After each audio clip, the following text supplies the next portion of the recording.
Welcome to the Insurance Brokers Podcast with your host, Sarah Myerscough. This business podcast is for ambitious brokers determined to grow their business. Our guests are highly experienced industry experts and innovators. This is the place to leverage their success, learn how to break through barriers to growth, and discover a community of support and ideas whilst growing your business. Good afternoon, Emily. Thank you very much for joining me. I think it's third time lucky we've tried to record this on the Insurance Brokers Podcast. It's really lovely to have you here. Welcome. Thank you, Sarah. Yeah, thank you for having me. So for those listening, this is the wonderful Emily Kenna. Emily has started her own business called Sense Risk Solutions and has quite an interesting story in terms of corporate background, getting to where she is now, and her passions that drive the business. So I thought it'd be really interesting to have you on, have the conversation, learn a little bit more about you, your challenges, opportunities, things that you want to do in the future, and just hear a little bit about you. So Emily. I've been in insurance for nearly 20 years now.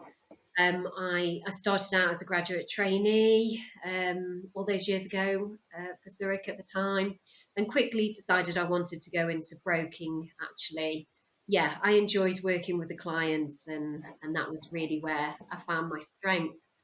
And I started work for a small independent broker, which, like many brokers out there today, got bought out by a bigger broker that got bought out by an even bigger broker. And my career has always been hugely important to me, even through education. I love our sector. I think it's a really fascinating sector. So many people fall into it, and I don't know why so many people fall into it as opposed to choose it. I don't think we advertise it well enough. But for me, in terms of my story, it's my son really that changed a lot of things for me. I would say I'd had a decent enough career. I'd done well. I'd excelled. But when my son was born, it really did change a lot of things for me, and made me look at the world a different way. My son, who's now coming up to 10 this month, he's non-verbal autistic, so he doesn't really understand. We don't know how much language he does understand, because he can't speak, and he seems to work things out by social cues. But it was very early on, when he wasn't even 2, we were told he was severely autistic, and the gap between him and typical children was just going to get wider and wider and wider. And it hit us as a family unit, it hit us like a ton of bricks, because you have this vision of how your life's going to go and what's going to happen in there. And when you haven't really encountered special needs really in your life, it's quite a hard experience to go through, if I'm honest. But also an amazing one as well, because my son has really changed my outlook. It has definitely made me a better person, and I wouldn't say I'm perfect by any stretch of the imagination, but just my goals and my vision and what's important to me, all of that really has evolved a lot since having William, and my beautiful daughter as well, who's very, very similar to me, very, very chatty, and William, I know. William is, he sort of changed a lot of things for me, and on what was important and what I wanted to achieve and do, and was really a big part of my why to set up in business, because I don't think I would have taken that step without that motivator behind me, because I did need more flexibility, but I also wanted to create something that I was proud of, a business that represented what my goals were, and the goals around that really to give really good advice to the business community, and to empower the next generation. So I mentioned that earlier about how many people fall into our sector, about empowering people to come into our sector, and just just creating a business culture that I'm proud of, and is accessible, is inclusive, is all of those things. And admittedly, we are on the start of that journey. So we're quite a new startup. I first became an appointed rep just over 3 years ago. We became directly authorised just over a year ago now. It's my husband and I in the business, and we actually took on an apprentice this week. So Congratulations. hopefully the first Do of you know, many. when Laura Hancock introduced me and you, she said to me, Emily is one of the most inspirational people you will meet. And I have Oh, to say, this is the second time I think we've sort of mm, met, and I think she's absolutely right. And I think your core uh, desire very much comes across in hearing you speak. And I think it is such a powerful thing to start a business with, and also really difficult. I mean, being a parent mm, is difficult. Special educational needs, as mm. wonderful as it can be, is another layer on top of that. And then your own business is like another layer on top of that. So, congratulations. Tell me more about the direction you're heading and Yeah. what you are what and how you are developing the culture that you've just talked about. How do you do that as a startup as you bring people on? Yeah, no, there's first of all, I would say I don't do this alone. I have a great support unit, my husband, my family, my friends, and I always say this about expand your network, and really people want to help. Generally, people want to help other people in the main. I have this great belief that most of us are good people, and we get a great deal of satisfaction out of that, and actually that's really important for your mental well-being, that feeling part of a community and all trying to achieve something. And I am incredibly grateful for the network that I've developed over the years. But also, and I know you talk about that for the business, for the direction of the business and how we want to develop a culture, is being challenged yourself, bringing in a network of people to challenge you and to think about how you go about making decisions and what's the right thing to do. So I'm always open to listening to people, and I really find that amazing to get those different viewpoints, and I hope as our business grows that diversity of thought through the people that we take on and we employ will be the making of us, because I do think surrounding yourself with people that are different to you and the way you think, whilst uncomfortable to a certain degree, because I think this happens a lot in the workplace, we do like to surround ourselves with similar people. It's just naturally what we do. It's easier, it's comfortable, but we don't necessarily get the right perspectives then on how we can innovate, how we can change things, how we can make things better. I think as a sector, we're quite slow to move forward. We do seem to be a little bit scared of technology as a way to empower purchases and things like that. So as a business, yeah, for us, what we want to develop and how we're going to develop that is a really inclusive culture, to be challenged on that.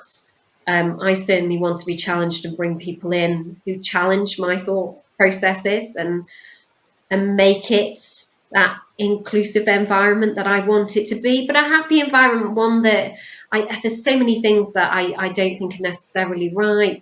This culture to push people to put in endless hours to achieve goals, when I don't think that's good for mental health. I hear that from so many people who've done it and then they've got to a point in time in their lives and they just crash and burn.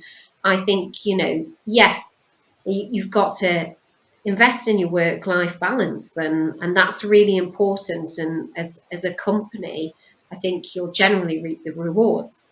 I mean, obviously we're all different, and I appreciate that, but every time I go and meet somebody, I always go in with the viewpoint that these are good people and they want to be part of a community and they want to achieve things.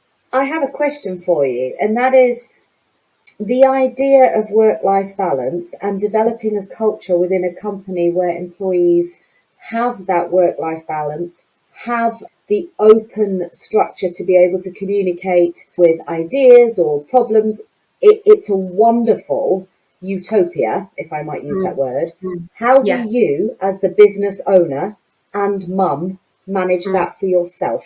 And that's a very personal question because I Yeah. struggle with that balance, being a business owner and having children, and just being a human, and a bit of a perfectionist / control freak.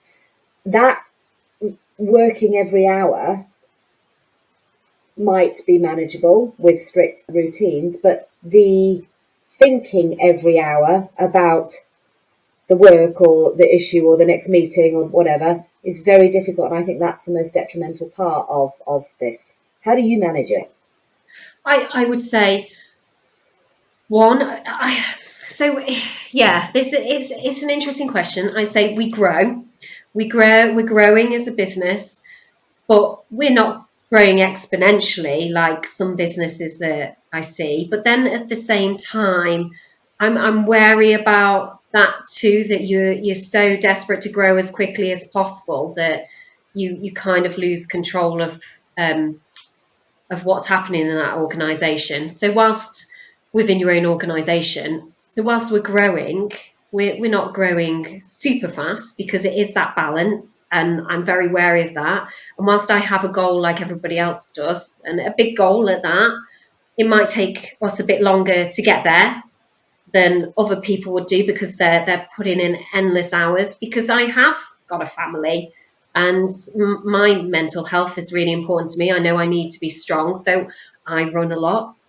I love my running for my headspace. In fact, I'm injured at the moment, which is frustrating, but I'm seeing a physio and he's optimistic I'll be back up and running again by the end of the month. So that'd be amazing.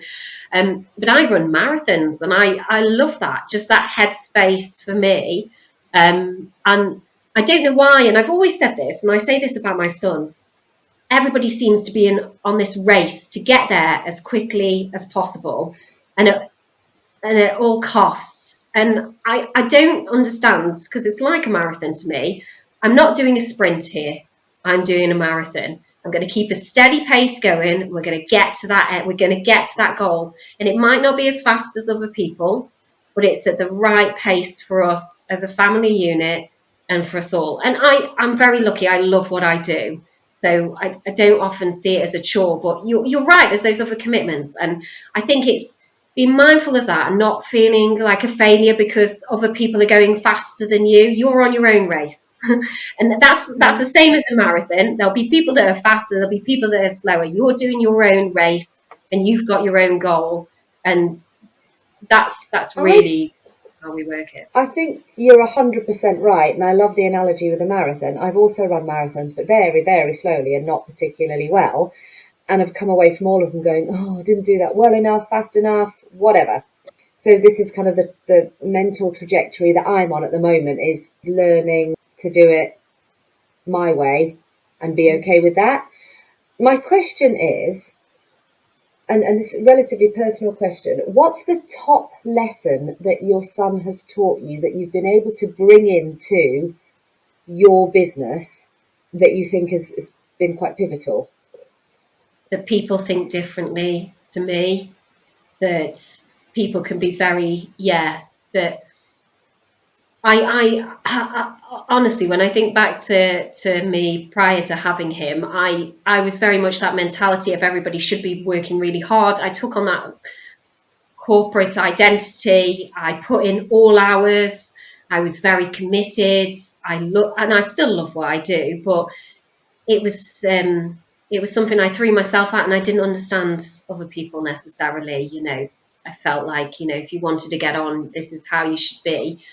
And then I realised that having William, that people had other things going on in their lives as well that I wouldn't be aware of, just like other people wouldn't be aware of what was going on, outside of my work environment necessarily. And the way he approaches things is is so much different because we're all wired differently, and to be more accommodating around that and to actually think and not get defensive. And I have to challenge myself on this all the time, that, why has that person reacted that way? And I actually much prefer it if I said something that was unintentionally offensive to somebody, because I don't know. And I think as a society, we're all a bit nervous about that in general, that I would want somebody to say to me, that this made me feel this way. So Williams really opened my eyes to that, to be more just understand that people are very different, and just because your aim is here and you want to achieve that doesn't mean everybody thinks the same way, and just to be mindful of that. I'd say that's the biggest lesson that Yeah, he's taught me. Yeah. I think that's an incredible lesson. I have a neurodiverse child, and sometimes she'll say something that feels so left of centre that I've never considered that perspective. But actually, I get it, and what a great idea. And so, one of the things I've learned is to get out of my own channel, or at least be open to lifting my head up and going, oh, let me see what's in your channel. Maybe I should give that a go, rather than just kind of bulldozing forward with, this is the way it should be. Go, go, go. And that's my natural inclination. So I hear you completely on that that side of things. Talk to me a little bit about your passion for professional qualifications in the industry. Talk to me a little bit about the environmental ethos that you have running through your company, and where it's come from, these sort of quite distinct areas. Yeah, so yeah, absolutely. Mandatory qualifications. So I was part of the new generation group for the Chartered Insurance Institute, the broking group, and we actually wrote a report on this, calling for mandatory qualifications for client-facing staff. So brokers really, particularly dealing with businesses. What our recommendation was that if you had a certain amount of years experience, you wouldn't need to do qualifications, but if you're new to the sector, that you would get, in an ideal world, diploma level qualification. And I'm a big advocate for that. Again, I'll go back to my early career, and at the time, I started out with Zurich, who were, did invest a lot in training, without a doubt, but they did expect you to do the exams in your own time, which is pretty standard in our sector. And I did struggle, even though I had a degree. I struggled with these exams, and they were the ACII ones that we started out with, and I failed. I remember I failed my insurance law, and I failed motor as well. I felt pretty deflated. But then I went to work for a broker, and they didn't really mind if you had qualifications or not. But actually, broking is such a challenging sector to work in terms of the knowledge that you need to have, because you're selling and advising clients on a whole host of different insurance products, as opposed to when you work for an insurance company where you're just normally selling your specific products. You're now selling across all these different types of cover and multiple wordings from each insurer. And I felt really out of my depth. You were learning on the job a lot of the time, and I just felt like I would have liked a bit more of a foundation. And I don't really want the next generation that comes in, and like the apprentice we've taken on, I want to empower them to have that knowledge and that training, and also that by passing the exams, you've had that recognition that actually you know this stuff, and and you've passed as a consequence. And I did do my diploma in the end, and then I sat back for a little while, and in 2019 I met with some old contacts, and they said to me, do you want to train on the certificate? So I did some training with them, training like graduates coming into a big organisation in terms of passing the certificate, but I never actually done those ones. I got my diploma through either diploma or ACII subjects. So I sat and did those in early 2020, and I thought, wow, this is a great grounding. This information, obviously I know it because I've been doing it for so long, but it's really useful information. It's our day job. There's so much in there that's so important. And then, of course, I went on and did my final ACII subjects to get the ACII, which I only got last year. Again, amazing, because I think learning, we should all be investing in ourselves and learning constantly. Yeah, it was really interesting doing the essays. So with our apprentice, the idea is, and I want to take on more like this, is that they'll get their ACII within 3 years. So they get 2 days a week to do the training, to do the reading the book. They're supported by a trainer because it's an apprenticeship program. So for any listeners who don't know, if you're on an apprenticeship program, that all gets paid for. So the exams get paid for, the training gets paid for. You're just paying the salary. Which is a great start, for bringing talent into the sector, and I'm a huge fan of that, and advocating for our sector because it is a really interesting sector to work in. Insurance is so diverse. There's so many different things you can do. It's really interesting. Why are we not getting more people wanting to, as opposed to falling into it? So you'll get counter arguments around this, and you'll probably might even mention some to me in a minute, depending on where you want the interview to go. But I think it would be positive for the sector and positive, because ultimately, and the most important thing is, it would be positive for the clients. It will be positive for the clients if your staff, you've invested in your staff and got them up to a certain level.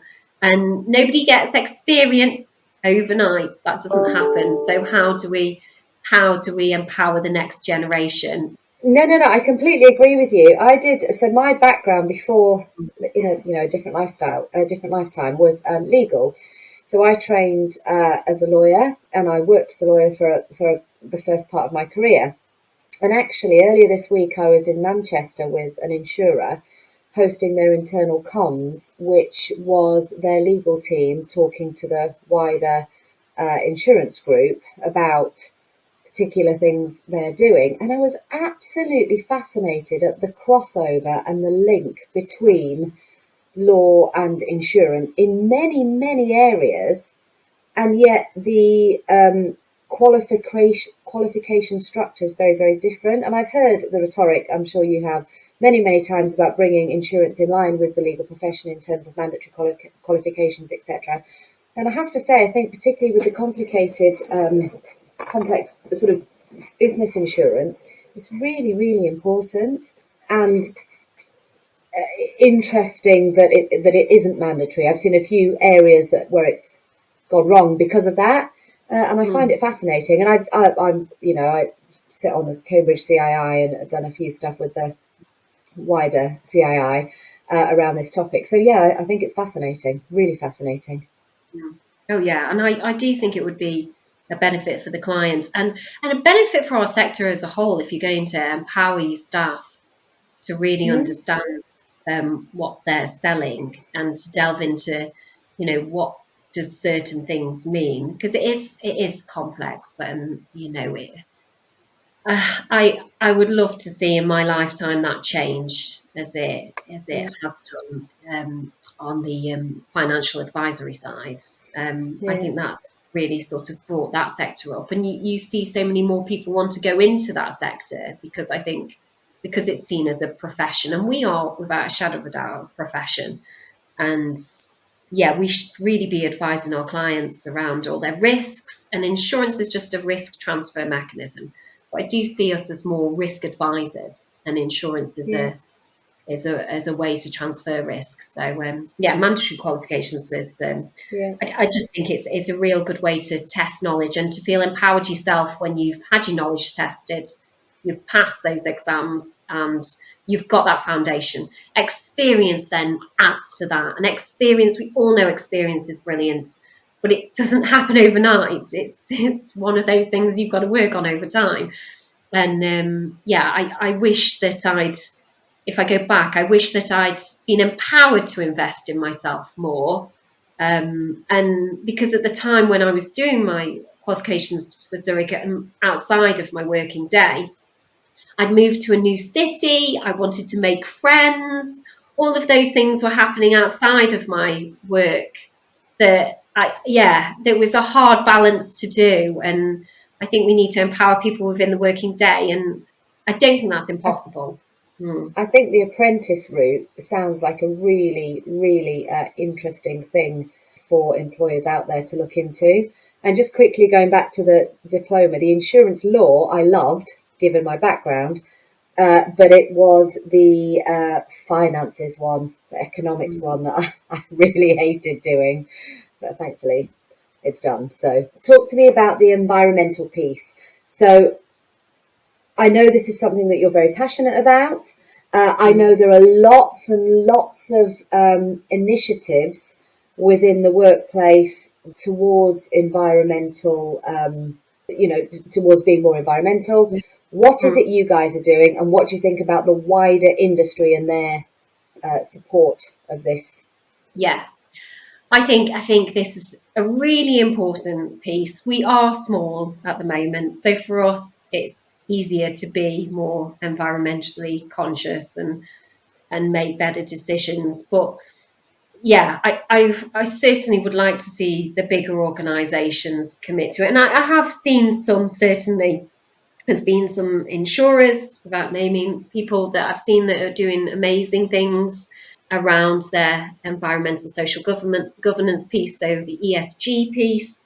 And I think as a sector, we could really make a difference in this space. I appreciate that we're only small at the moment, but as a sector, to push that agenda and work towards carbon neutral would be a huge thing. So for me at the moment is talking about it, and within our organisation, there's so many tools out there that you can use to do that, and we certainly will adopt that early on. And it's easier early on to set a standard.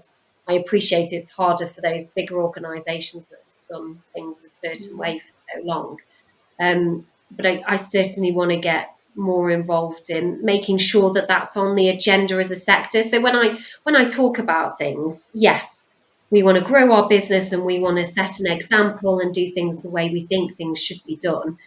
But I also think it's important that we keep pushing for it as a sector. As I always say, I love the insurance sector, I think it's a great sector to be in, but there are so many ways we could improve things. So if I can, I'll speak at events and talk about it and just keep it on the agenda, because I know this isn't the environmental piece, but I'm diversity and inclusion representative for the Insurance Institute in Bristol. So we hold events around that, and it's just really keeping it at the forefront of people's minds. But it's keeping things in people's minds and keep saying that we need to do this as a sector. The more people that get behind this, everybody who gets behind these things, and the environmental piece is really important too, we could make a massive change and a really positive change. And whilst that's more of a sector, I think we could make a big difference there.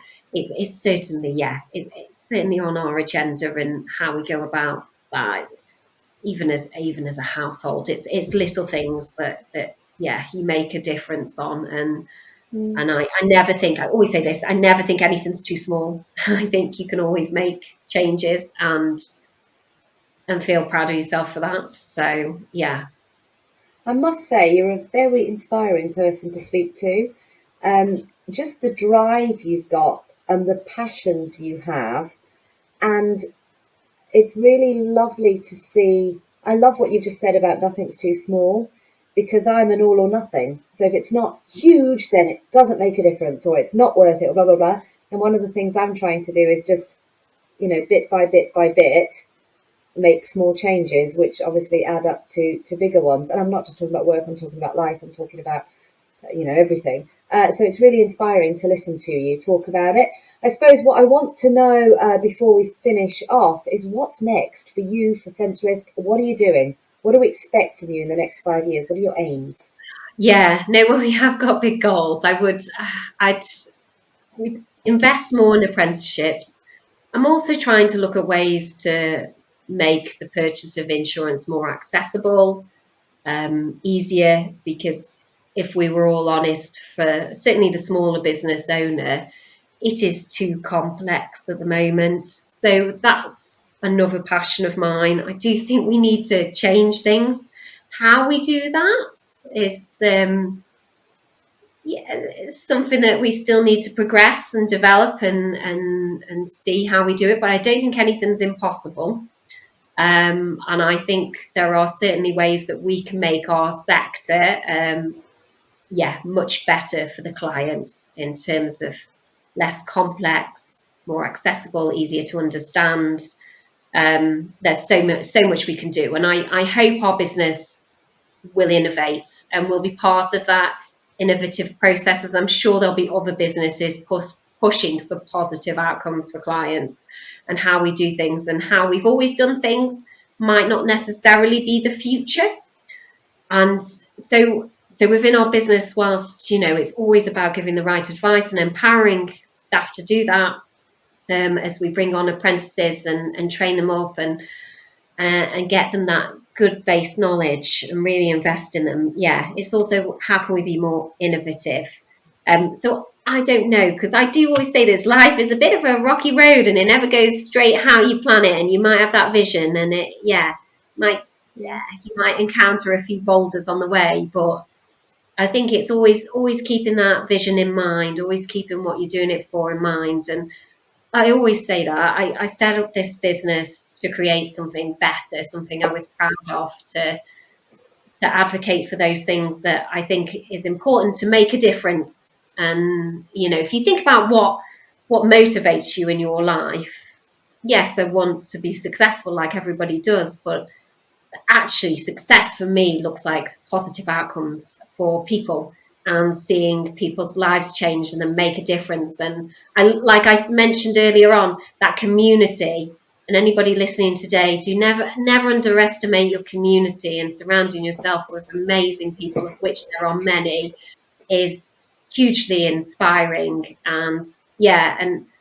and making those small steps. It can feel disheartening at times as well. I will say this: if you're passionate about something and you feel like nobody's listening or it's not going anywhere, you have to have quiet words with yourself at times to say, look, but this is what you're doing this for all the right reasons, because you care about people, because you want to make a difference, and not to become too disheartened if you feel like you're hitting your head against a brick wall at times, but to just keep going because you're doing it for the right reasons. And I'd say I don't know in answer to the question what the future holds. We have these great aims. The idea is always to keep that vision and what's important to us at the forefront, and see where this journey takes us. But I would say it's nice to be on that journey. Well, I will look forward to watching what happens for Sense Risk and for you, and I would love to have you back on here in a few months' time, see what's going, see what innovations you're making. And it's been really, really great to speak to you. Thank you, Emily. Thank you, Sarah. It's been lovely to see you again. Thank you for having me today. Anytime. Thank you for listening to today's episode. If you have enjoyed what you have heard, have any questions or feedback, please leave us a review and we will be sure to get back to you. If you would like further information on how Boston Tullis Group can support your business, or if you would like to join us on an episode, please do not hesitate to contact us.